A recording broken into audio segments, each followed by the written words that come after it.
কাদেরকে আল্লাহ তাআলা সালাম দিয়ে জিজ্ঞাসা করবেন আর বলবেন তুমি কেমন আছো, হে আমার প্রিয় বান্দা তুমি কেমন আছো।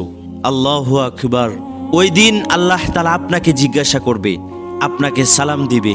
এই দুনিয়ার মধ্যে কত মানুষকে আপনি জিজ্ঞাসা করেছেন, আপনাকে কত মানুষ জিজ্ঞাসা করেছে, সালাম দিয়েছে, কিন্তু এই দুনিয়ার বাদশা, আখিরাতের বাদশা, মহান রব্বে কারীম, যার ইবাদত করার জন্য কোটি কোটি মানুষ জীবন দিতে প্রস্তুত, কোটি কোটি মানুষ সকালে উঠে তাকে স্মরণ করার জন্য, কোটি কোটি মানুষ তাকে স্মরণ করে নিদ্রায় চলে যায়, কোটি কোটি মানুষ তার নিজের ইচ্ছা চাহিদা সবকিছুই তার জন্য বিসর্জন করে দিয়েছে, যার হুকুম ছাড়া এই পৃথিবী চলতে পারে না, এই পৃথিবীর গাছের একটা পাতাও লড়ে না, যিনি ওয়াজিবুল উজুদ, আধার রাতের কালো পিঁপড়ার পায়ের নড়াচড়াটাও দেখতে পান।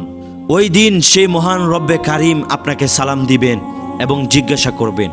জি ভাই, সবাইকে সালাম দিবেন না, সবাইকে জিজ্ঞাসা করবেন না।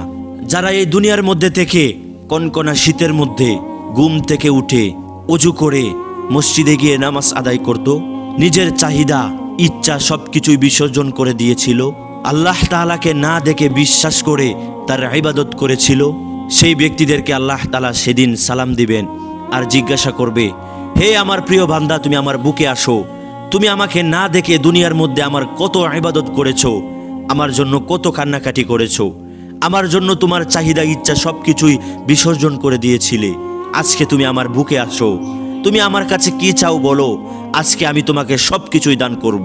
সুবহানাল্লাহ। সেই দিন আপনি আল্লাহ তাআলার কাছে যা চাইবেন আল্লাহ তাআলা আপনাকে তাই দান করবেন।